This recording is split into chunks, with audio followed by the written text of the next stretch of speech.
Direto da redação. E no território indígena de Trucá, em Orocó, que é o semiárido de Pernambuco, você encontra ali famílias descendentes de indígenas e de negros, né, de população africana, população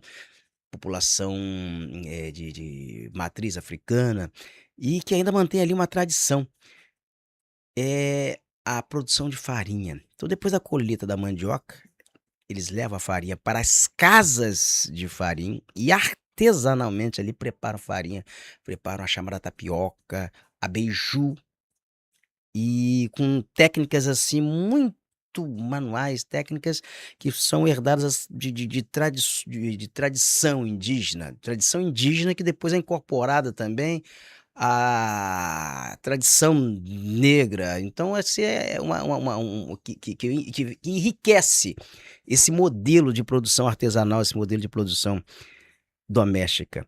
E são atividades que preservam ali conhecimentos tradicionais que são transmitidos por gerações. Mas você vai conferir agora o que é diferente. Você tem a o aipim, que é muito consumido aqui no Sudeste, que no Nordeste tem o nome de macaxeira, e você tem a mandioca. São Você vai conferir agora aqui que elas são muito parecidas, a mandioca e o aipim, mas não é a mesma coisa. Esse é o aipim que nós consumimos aqui, cozido, que é uma delícia, né, com a manteiga derretida aí por cima. Aí tem gente que gosta de derreter uma manteiga, tem gente que faz carne seca com aipim. Você já comeu carne seca com Eu aipim? gosto. Oh, carne seca com aipim. Adoro. Tem gente que faz bolinho de aipim, bolinho, bota ali frango, bota carne moída, músculo moído, bota carne seca, o bolinho de carne seca. Então é muitíssimo consumido aqui. E o aipim bom é aquele aipim macio, né, que você tem que conhecer para comprar um aipim bom. Agora, olha só, para você comprar ele do jeito que ele tá aí, bota o amarelinho ali, o aipim. Para você ter um aipim desse jeito aí, você tem que conhecer na hora de comprar. Então, se o aipim é bem plantado, ele é bem cuidado, tudo direitinho, ele tá num bom solo, você tem uma boa colheita, você tem esse aipim delicioso. Agora você tem na outra foto aí, que é a mandioca. Olha ali, a farinha da mandioca, ela lhe dá a tapioca. Qual é a diferença da mandioca para o aipim? Aí vem um segredo. A mandioca, ela tem uma toxicidade muito grande, assim como tem o aipim. Mas a toxicidade do aipim, ela é suportável ao organismo humano, então ela é muito baixinha. Então você pode comer ele cozido, você pode comer dessa forma que a gente aqui saboreia. A mandioca não dá para fazer isso. A toxicidade da mandioca, ela é muito intensa, então não dá para ser consumida como se consome o aipim. Aí quando se faz a farinha da mandioca, ela passa por um processo de industrialização, ali, um processo artesanal que tira essa toxicidade. Ela vira a farinha comum que a gente come aqui, farofa, né? Que é da mandioca, e você come também aqui hoje a tapioca, a farinha de tapioca, que o pessoal gosta muito de academia para fazer o lanche. Só de academia, pessoal da malhação aí gosta muito de consumir a mandioca que ela põe na frigideira, ali sem óleo, sem nada, coloca ali um condimento por dentro ali, carne, põe ovo, põe uma porção de coisa. E faz um lanche, aquele lanche saboroso, põe queijo, né, na tapioca. Essa é feita da mandioca. A mandioca nos rende a tapioca. E a beiju, que é muito consumida também por índios, com peixe. E você vai conferir agora como é essa fabricação artesanal, que nós estamos falando aqui de gerações que foram passando esses conhecimentos para gerações. E essa produção, lá nessa comunidade indígena de Trucá, em Orocó, geralmente as pessoas nem fazem isso para vender. Até vende, mas geralmente fazem, fabricam para subsistência.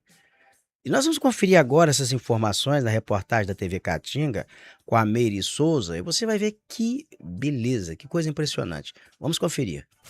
O alimento que dona Elianeide prepara ajuda a sustentar seus 9 filhos. Eu gosto de fazer a farinha para botar dentro de casa para meus filhos. Não para vender, para meus filhos comer, porque meus filhos comendo, estou com tudo na vida. Aqui, no território indígena Trucar, município de Orocó, no semiárido pernambucano, plantar e processar a mandioca é atividade essencial. A gente, quando tira a roça, que a gente não faz a farinha, fica doente. Porque tem o costume, né? Aí, mas tudo dá certo a gente. Aí vendo, dá para a família. Eu mesmo não vendo não. Eu quando pego 2, 4, 5 sacos, eu levo para minha família. Agrada um, agrada o outro. Um colega chega na minha casa, eu dou. Mas antes da farinha e do beiju saírem quentinhos do forno, a matéria-prima precisa ser cultivada. Na roça, após o plantio, as mandiocas são colhidas e levadas para a casa de farinha.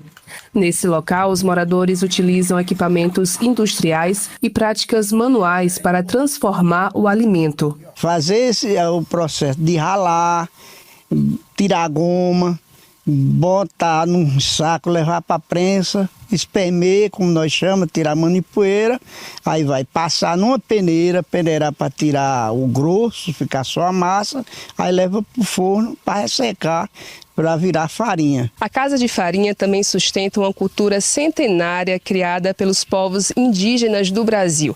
Foi em espaços como esse que as técnicas de processamento da mandioca foram aperfeiçoadas entre os anos de 1500 a 1822. As casas de farinha se transformaram em um complexo industrial de adaptação da cultura indígena, que com a colonização o processamento passou de tradicional também, né, para ficar em larga escala. E a partir das técnicas também utilizadas em Portugal e aqui com a cultura indígena também africana, ela foi criando uma cultura alimentar única. Seja para alimentar a família ou para manter viva uma tradição, as casas de farinha guardam a história de um povo.